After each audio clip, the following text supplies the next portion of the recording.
General Cotton, General Whiting, welcome. Thank you for your testimony this morning, and I extend my thanks to all the men and women who serve under your commands. General Cotton, since Xi Jinping took power a little over a decade ago, China's nuclear arsenal has increased by more than 100%. By 2035, the department anticipates that China's nuclear arsenal will have increased by 500%. How would you characterize the threat posed to the United States by China's rapidly growing nuclear arsenal? You know, as my predecessor said, and I love using this terminology because it is, the breakout that we saw and the advancements and how quickly the advancements that we're seeing on China to rapidly create a viable triad is breathtaking. Unprecedented, the pace at which they're expanding? It is. Okay.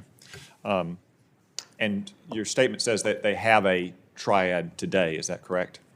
That is correct, Senator. It may not be the most cutting-edge versions of it. The bombers may require standoff weapons, but they're working on stealth bombers, is that correct? That is correct. Do you think that a nation that multiplies its nuclear arsenal as rapidly as China does, especially one governed by communists, is doing so with peaceful intent? I think the minimum deterrent strategy that we used to hear that China links themselves with as far as their strategic policy, I find hard to believe that can still be a policy with the way that they're building out their arsenal. For years, China had pursued so-called minimum deterrence, but they also are well known for a policy called hide and bide.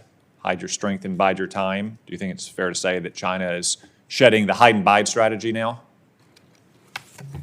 Senator, they're showing us their capability and showing us how fast they can grow.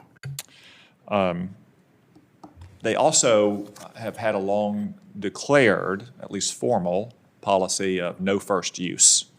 Does it make sense to expand your nuclear program by 500% and retain a no first use policy?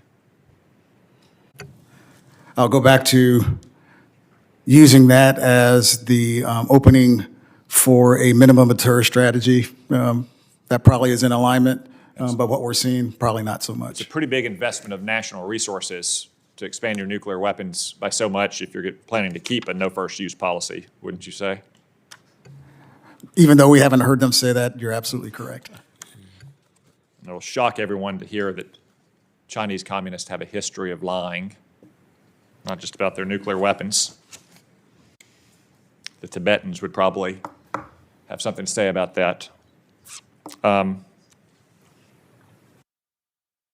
Let's look at what we're doing to counteract this threat. Well, first, actually, let's stay on the threat. How does China's nuclear arsenal compare to ours today?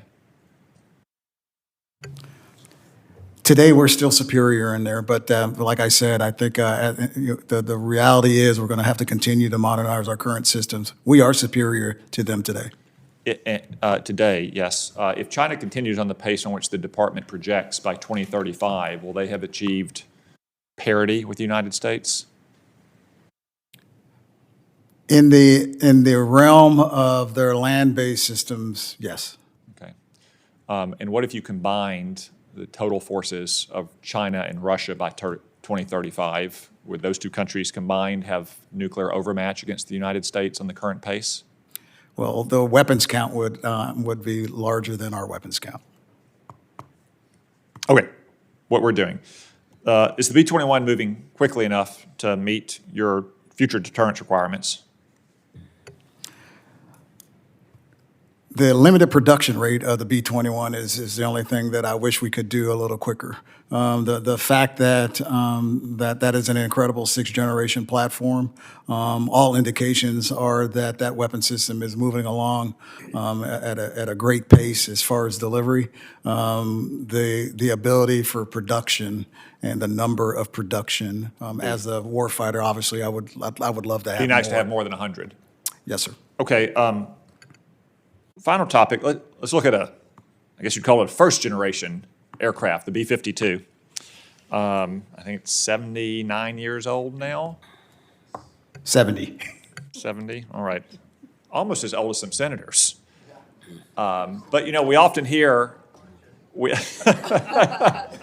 often hear criticism that like, well, we're flying aircraft that are older than General Cotton. We're flying aircraft that started when these pilots' grandparents were flying it. I kind of subscribe to if it ain't broke, don't fix it philosophy. It can't go into a denied environment, but once air defenses have been reduced and with extended range standoff weapons, it's highly effective. Why is it critical that the Air Force also re-engine the B-52 for your deterrence needs? Senator Cott, thank you for that question. SERP is absolutely an imperative as part of the nuclear modernization. As you mentioned, yes, it gets picked on quite a bit on its age, but as we look at what the capacity and what the capability is of that weapon system, that platform, it's amazing. And what that will be able to do for us, and I said earlier, we need to think about the ability for it to carry LRSO. It is the platform that will carry LRSO. It is the platform that has a lot of mass as far as capability. And I want it to be able to have a long-range strike standoff capability even greater than it has today. Thank you. It is old, but if it's well-maintained and modernized, it seems to me that it's still a vital part of our triad. You are absolutely correct, Senator. A lot of your troopers would probably love to drive a Chevy Bel Air or a Ford Thunderbird from the 1950s as well. So maybe they should be. Well, keep I flying call it a resto mod, Senator. Thank you.